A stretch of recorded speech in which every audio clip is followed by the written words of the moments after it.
Hello viewers, स्वागत है आप सभी का मेरे यूट्यूब चैनल स्कूल ट्यूशन गुरुजी में। आज हम बात करेंगे वर्कशीट 2 की, जो 7 जुलाई के लिए जारी की गई है। क्लास 9th की साइंस सब्जेक्ट से रिलेटेड वर्कशीट है। यहाँ बच्चे अपना नाम लिखेंगे और यहाँ अपने क्लास टीचर का नाम लिखेंगे।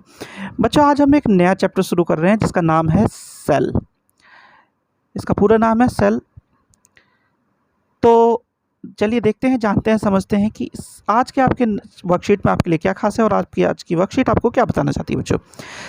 तो सबसे पहले जब हम सेल की बात करते हैं तो हम सभी को ये जान लेना चाहिए कि सभी के सभी लिविंग ऑर्गेनिज्म बहुत छोटे छोटे माइन्यूट स्ट्रक्चर जो कि सेल कहलाते हैं उनसे बने हुए हैं।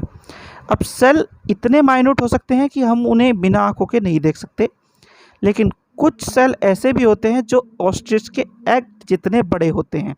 और सबसे छोटा सेल बैक्टीरिया का होता है बच्चों। अब सेल क्या कहलाता है? सेल स्ट्रक्चरल और फंक्शनल यूनिट ऑफ लाइफ कहलाता है। इसको हम आसानी से ऐसे समझ सकते हैं कि एक दीवार को बनाने के लिए जैसे ब्रिक्स की ज़रूरत होती है असेंबल करते हुए, नीचे अगर देखें तो आपको पिक्चर दिखाई भी देगी बच्चों, जैसे ब्रिक्स की ज़रूरत होती है एक दीवार को बनाने के लिए, वैसे ही सेम उदाहरण दिया है इसने ऑनियन पील का या ऑनियन की एक छोटी परत का, जिसमें सेल्स को दिखाया गया है। जब हम इस दोनों को कंपेयर करेंगे तो हम पाएंगे कि स्ट्रक्चर एंड फंक्शन यूनिट तो है ही है, ये चीज़ों को बनाने में भी सहायता करती है बच्चों। अब बात आती है कि हु डिस्कवर्ड द सेल। तो cell was first discovered by Robert Hooke in 1665। जब उन्होंने देखा एक कॉर्क की स्लाइस में डेड कॉर्क की स्लाइस में मैग्नीफाइंग डिवाइस में, यानी कि मैग्नीफाइंग लेंस के द्वारा उसे देखा, तो उन्होंने एक छोटे छोटे स्ट्रक्चर्स को देखा। उस स्ट्रक्चर को जब देखा उन्होंने, उसी को नाम दिया उन्होंने सेल। तो इसीलिए कहते हैं कि cell was first discovered by Robert Hooke बच्चों। अब बात आती है कि ऑर्गेनिज्म कैसे बनते हैं। तो based on number of cells, organism can be divided into 2 parts. The organism which are made up of single cell are called unicellular, like amoeba and paramecium, and the organism which are made up of many cell are called multicellular, like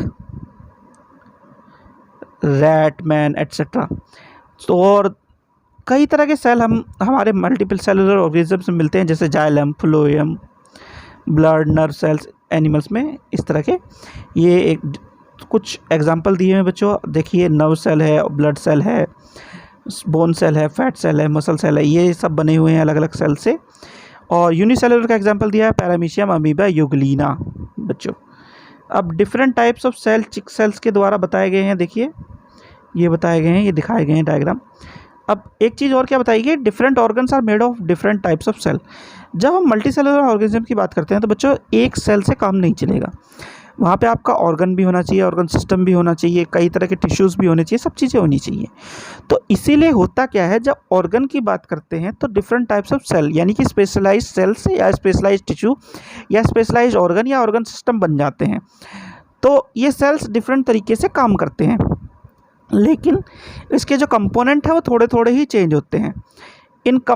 और basic component change नहीं होते। जैसे कि एक cell के अंदर basic component क्या है, सेल ऑर्गेनेल्स हो गया, न्यूक्लियस हो गया, सेल मेम्ब्रेन हो गया, साइटोप्लाज्म, वैक्यूल्स एट्सेट्रा।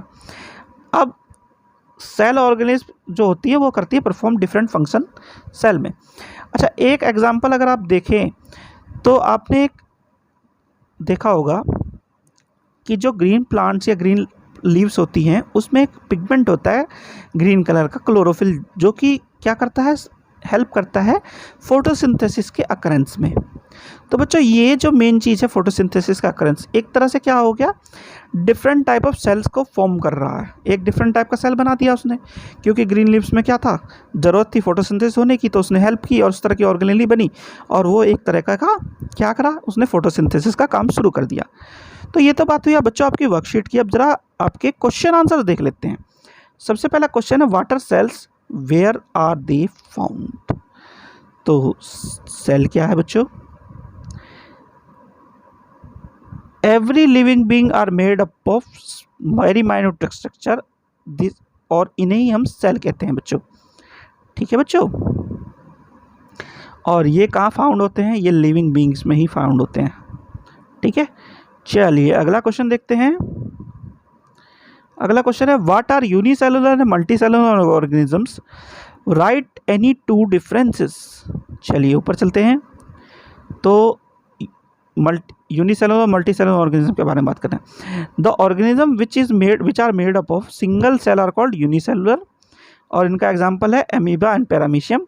और the organism which are made up of many cells are called multi cellular, इनका एग्जांपल है रैट और मैन बच्चों। ठीक है, चलिए आगे देखते हैं। आगे है name the biggest cell in the world, is it visible. तो ऊपर हमने क्या पढ़ा था बच्चों? ऊपर हमने पढ़ा था biggest cell is an ostrich egg and yes it was visible by our naked eyes। ठीक है बच्चों, चलिए अगला क्वेश्चन देखते हैं। अगला क्वेश्चन है who discovered cells and when. तो अभी हमने क्या पढ़ा था? Cell was first discovered by Robert Hooke in 1665 by observing a dead cork slice in a magnifying device, और उसी वजह से उसने उसका नाम रखा था सेल बच्चों। तो बच्चों ये होगी आपकी वर्कशीट कंप्लीट और वीडियो भी। आशा करता हूँ आपको वीडियो अच्छी लगी होगी। अगर वीडियो अच्छी लगी हो तो चैनल को सब्सक्राइब करें, वीडियो को लाइक करें, शेयर करें। Thank you.